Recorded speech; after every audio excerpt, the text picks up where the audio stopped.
Vous aussi, vous avez le sentiment que tout s'accélère? L'école, les enfants, le travail, la famille, les amis, les transports, les réseaux sociaux, les écrans? Aurions-nous perdu la maîtrise de notre temps? J'ai voulu confronter l'idée que l'on se fait du temps et l'expérience que l'on en a. Alors j'ai partagé le quotidien de 6 personnes. Elles ont chacune une manière différente de composer avec leurs contraintes et leurs aspirations. Moi, j'ai très peur du vide. Donc j'ai toujours envie de faire plein de choses, mais j'ai pas le temps de tout faire. On vit dans une urgence qui n'en finit jamais. Mais je ne suis pas partie de rien. Il y a quelques mois, Arte a conçu des questionnaires en ligne et ouverts à tous pour documenter les grands sujets du quotidien. Nous sommes 30 000 à y avoir répondu. Et à la question « Quel est le signe d'une vie réussie, avoir du temps ou de l'argent ?», nous sommes 98% à répondre « du temps ».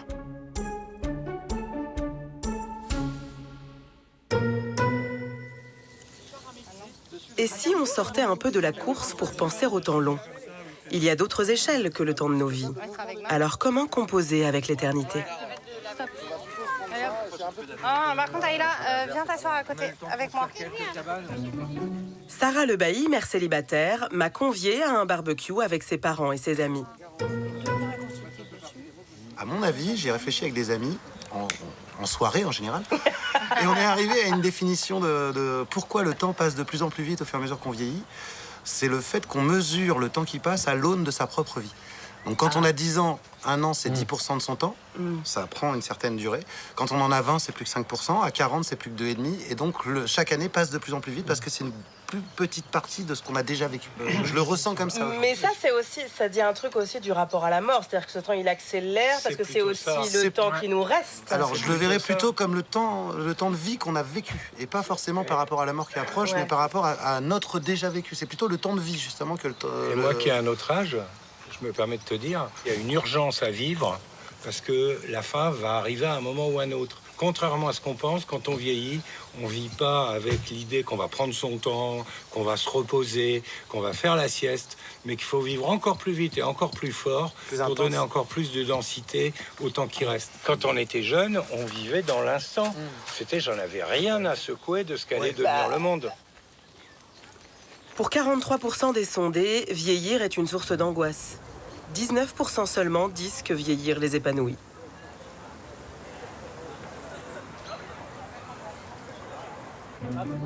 Luc Wally, activiste écologiste, prépare une manifestation contre l'industrie automobile allemande. Wir machen jetzt ein Aktionstraining. Wir wollen als allererstes eine Sitzblockade machen. Für Sitzblockaden kann es so ganz verschiedene Formen der Repression geben. Wenn man einfach nur friedlich auf einer Straße sitzt, dann ist es nur eine ordnungswidrig. Wenn man aber sich wehrt, also wehrt in großen Anführungszeichen, indem man sich ineinander verschränkt, dann ist es Widerstand gegen Vollstreckungsbeamte.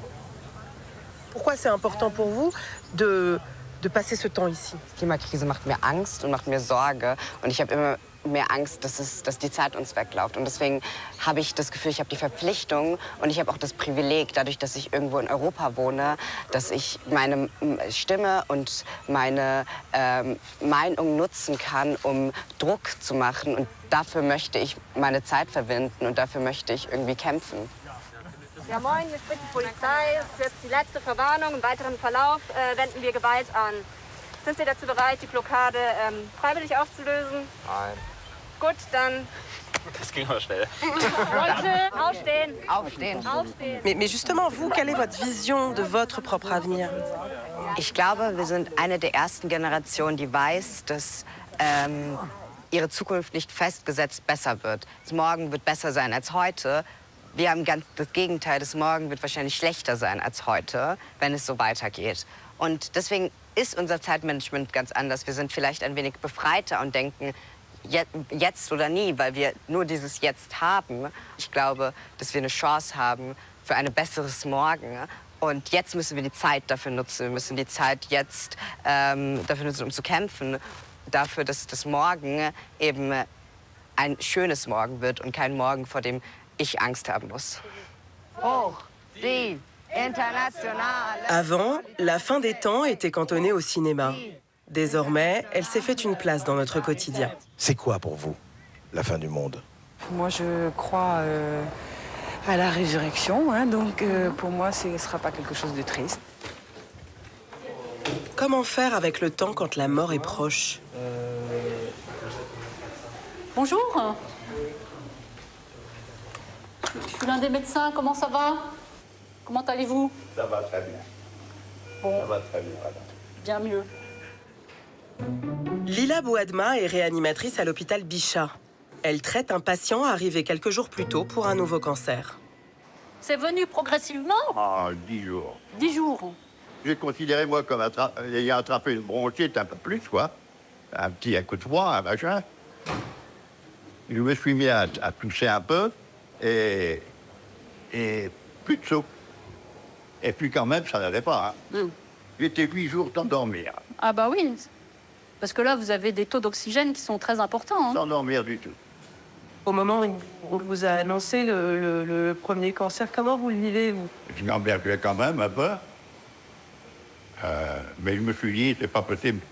C'est pas possible de mourir maintenant. Vous vous disiez, j'ai encore le temps et je vais encore... Non, j'ai refusé de mourir. Ouais. J'ai refusé de mourir. Parce qu'au début, le professeur qui m'avait reçu ici, en pneumologie, il m'avait donné, c'était un cancer stade 4. Oui. Et il m'avait donné 6 mois. On arrive à dépasser cette peur de... Ouais. Ah ouais. Cette peur, la peur de mourir. Ouais. Ouais. Mais on arrive à contrôler. C'est pas ce que je voisine. Hein? Ouais. Voilà. On en discute. On en discute la nuit. Vous en discutez la nuit? De temps en temps. Ouais. Et vous lui dites quoi? Oh, patiente.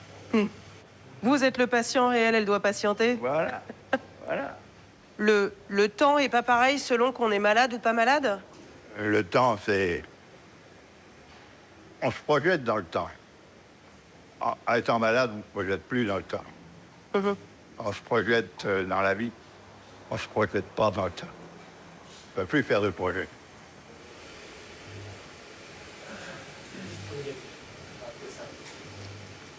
Vous n'avez pas d'infection. Vous avez des petits-enfants, monsieur? Ah oui, 4. 4? Vous les avez vus pendant les vacances? Ah non, puis ils sont en Metz. Metz? Oui. Je les ai pas vus. Mais bon, il y en a un qui est né depuis 3 jours. Ah. Le dernier. Le dernier, il y a une semaine, quoi. Bon, ben voilà, j'espère que tout va aller mieux. Comme ça, vous pourrez faire connaissance avec votre petit enfant. Ben oui. Vous travaillez avec des patients qui sont souvent dans l'urgence. Vous êtes là pour sauver des vies, pour faire gagner du temps à vos patients? Faire gagner du temps, c'est-à-dire permettre au malade qu'il ait encore du temps devant lui, c'est plutôt un sens que j'aime bien. Ce qui veut dire que le temps qu'il a gagné, c'est pas que c'est un peu le mien, mais un peu par procuration quand même. Donc j'ai l'impression de multiplier un peu le mien, même si j'en ai pas beaucoup. C'est une victoire sur quoi? Une victoire sur la mort. Ouais, parce que le problème du temps, c'est que le temps, il est là avant, il est là après, et que la vie humaine, elle est finie. Elle.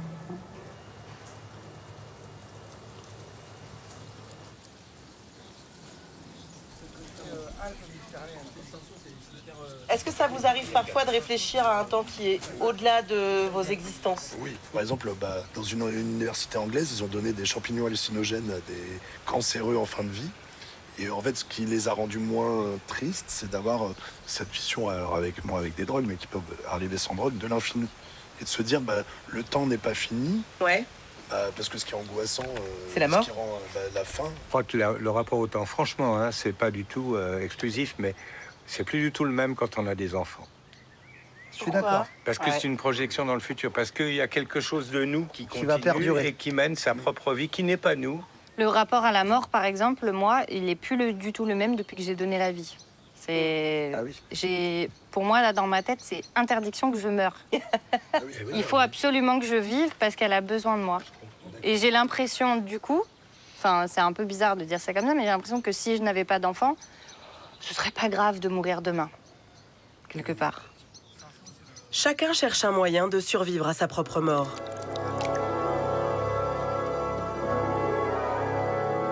Eternal life.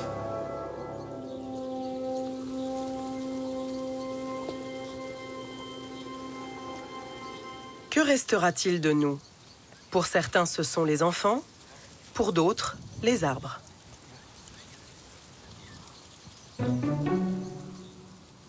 Nicolas Poirier est producteur de cidre. Sa mission, prendre grand soin de son verger pour faire perdurer son activité. Donc là, Nora, on voit que le lapin a en fait écorcé l'arbre, donc on a une plaie, hein, comme quand on se fait une plaie, nous, êtres humains. Donc d'abord, là, moi, je mets un petit peu, hop, pour désinfecter la plaie. Et ensuite, dessus, je vais venir mettre un onguent qui est à base de cire d'abeille et de goudron végétal de pin. Ce qui va protéger l'arbre, Ça va protéger la cicatrice. Ça, ce sont donc des pommiers que vous avez plantés cette année? Oui, alors on les a plantés cet hiver. Ils seront productifs maintenant dans allez, 3 à 5 ans. Ouais. On fera les premières récoltes.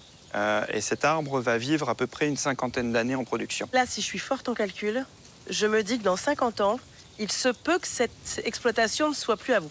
Oui, tout à fait. J'ai 47 ans aujourd'hui. Y a vraiment, voilà, moi quand j'ai repris l'exploitation, j'ai repris des arbres que mon prédécesseur avait plantés, que je continue d'exploiter aujourd'hui.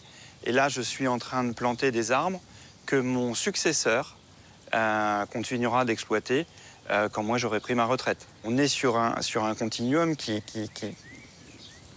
c'est plusieurs centaines d'années, quoi. Donc oui, moi j'interviens que sur une petite période de ma carrière professionnelle, sur cette longue histoire et qui, j'espère, va durer longtemps après moi. Mais qu'est-ce que ça fait de se dire, finalement, je ne suis qu'une petite partie d'un temps beaucoup plus long? On est dans une espèce de fil, on intervient, mais bon, après l'histoire du cidre en Bretagne, c'est une histoire de tradition. Là aussi, on est dans un héritage. Plus que centenaire. Les hommes passent, la tradition va rester. Moi, je suis pas, je cherche pas à inscrire mon nom au firmament.